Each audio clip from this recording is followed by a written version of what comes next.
अस्सलाम वालेकुम। आज हम देखते हैं नेटो क्या है, नेटो को बनाया क्यों गया था और रशिया और यूक्रेन की जो वॉर चल रही है उसमें नेटो का जो रोल है वो क्या है। सबसे पहले इसकी रीडिंग करते हैं, उसके बाद ये जो डिस्कशन होगी ये आपके करंट अफेयर के पेपर में भी आपको हेल्प कर सकती है, इससे जो हम पॉइंट लेंगे, और उसके बाद ये इंग्लिश एसे में भी अगर इंटरनेशनल रिलेशन पे आ जाता है ऐसे तो उसमें भी आप पॉइंट्स ऐड कर सकते हैं। तो देखते हैं, after the second world war two eminent world powers emerged with opposite ideologies. अब वर्ल्ड वॉर के बाद जो दो सुपर पावर थी, एमिनेंट का मतलब है रिस्पेक्टेड, जो वर्ल्ड पावर थी वो इमर्ज हुई थी। वो कौन कौन सी थी? एक तो अमेरिका थी और एक यूएसएसआर थी। और क्या थी उनकी? अपोजिट आइडियोलॉजीज थी, डिफरेंट आइडियोलॉजीज थी दोनों की। एक की आइडियोलॉजी क्या थी? One began preaching democratic theories, America ने स्टार्ट की थी जो डेमोक्रेसी का प्रोसेस है उसको इन्हांस करने को, उसको इंटेंसिफाई करना स्टार्ट किया था। And the other initiated Marxist ideology of communism. और जो यूएसएसआर था वो जो कार्ल मार्क्स की थ्योरी थी उसके साथ उसने कम्युनिज्म था उसको प्रमोट करना स्टार्ट कर दिया था। तो रशिया किसको सपोर्ट कर रहा था? कम्युनिज्म को। और अमेरिका किसको सपोर्ट कर रहा था? डेमोक्रेटिक को, डेमोक्रेटिक प्रोसेस को या डेमोक्रेटिक थ्योरीज को। The United States of America including European nations formed an adamant bloc to counter the Union of Soviet socialist Republic. अब यूनाइटेड नेशन और उसके साथ कुछ यूरोपियन नेशंस ने मिलकर क्या एक ब्लॉक बनाया था, एडमेंट कहते हैं जिद्दी, एक ब्लॉक बनाया था काउंटर करने के लिए। किसको? यूएसएसआर को। ये यूएसएसआर की फुल फॉर्म है, union of Soviet socialist republic, ठीक है।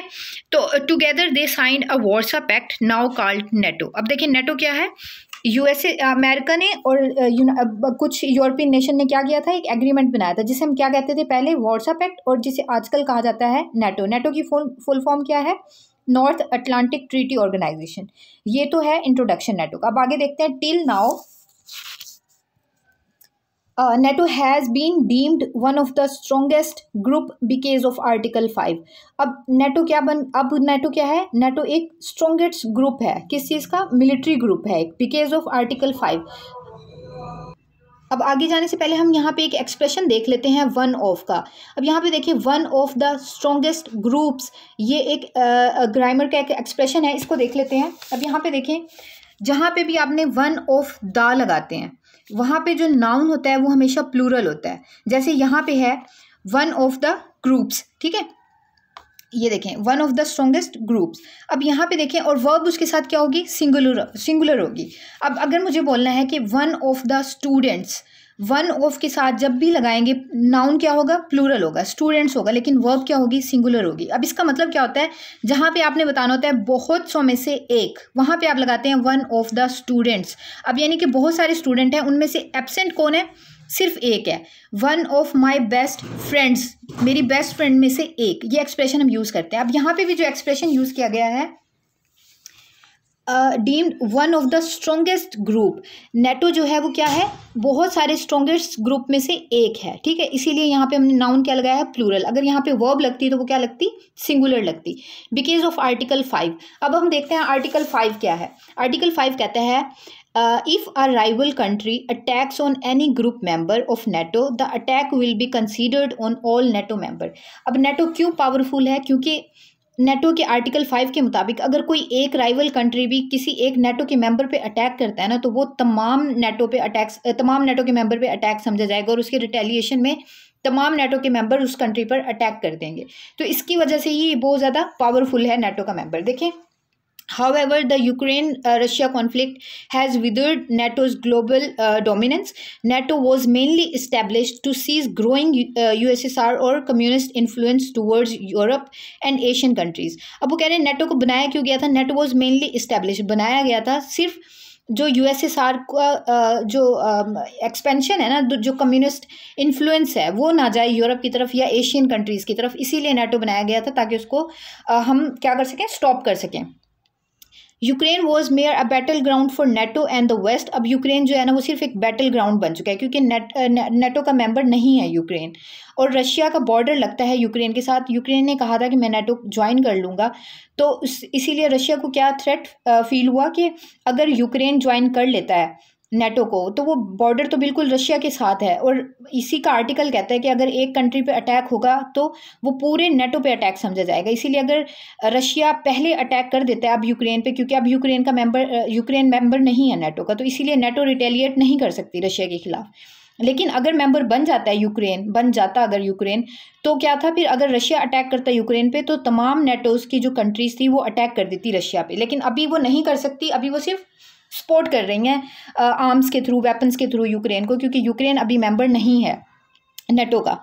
ठीक है, तो देखिए it also can't significantly stop Russia ambitions. All the mighty economies like Spain, Germany and the UK are blustering Ukraine to eliminate Russian troop of their territory but to not avail.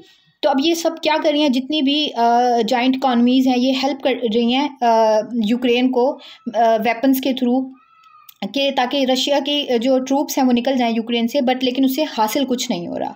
तो earnestly the core reason behind NATO's creation has vanished, Putin's insatiable greed to capture eastern Europe, evidence that advent of another world war. तो ये क्या कर रहे हैं, अर्नस्टली का मतलब होता है seriously, the core reason behind NATO's creation जो है वो ख़त्म हो रहा है। वैनिश का मतलब होता है डिके हो रहा है, डिक्लाइन हो रहा है, डिक्रीज हो रहा है। अच्छा, तो वो क्या हो रहा है, नेटोज की जो क्रिएशन का पर्पस है ना वो ख़त्म हो रहा है। पुटिन्स की जो इनसैटिएबल का मतलब है अनक्वेंचेबल डिज़ायर जो होती है, ऐसी ख्वाहिश जो कभी ख़त्म ही ना हो। तो पुटिन्स अनसैटिएबल ग्रीड, ऐसी जो ग्रीड है वो जो ख़त्म ही नहीं हो रही पुटिन की, to capture eastern Europe, evidence that advent of another world war. तो इसके चक्कर में क्या हो सकती है, एक और वर्ल्ड वॉर भी हो सकती है। However persistent war between two countries have always left unwanted impact just like climate change, inflation and may lead to global recession and various irreversible traumas. तो ये सब वॉर के जो इम्पैक्ट हैं ये क्या है कि इन्फ्लेशन हो जाती है, क्लाइमेट चेंज पे भी इफेक्ट होता है, फिर वो ग्लोबल रिसेशन भी हो जाता है, जैसे अभी इन दोनों की वॉर की वजह से ऑयल के जो प्राइस हैं वो इंक्रीज़ हो रहे हैं। तो ये सब क्या है, ये वॉर के ट्रॉमास हैं। तो this war is transforming into two different ideologies between those who choose to partake in the geopolitics conflict and other who don't. अब ये वॉर जो है ना ये दो ग्रुप्स में चली गई है। एक ग्रुप कहते हैं ये मतलब वॉर होनी चाहिए, इस जियोपॉलिटिक कॉन्फ्लिक्ट को बढ़ावा देना चाहते हैं, पार्टेक का मतलब है ज्वाइन करना चाहते हैं, और दूसरे ऐसे हैं जो नहीं चाहते।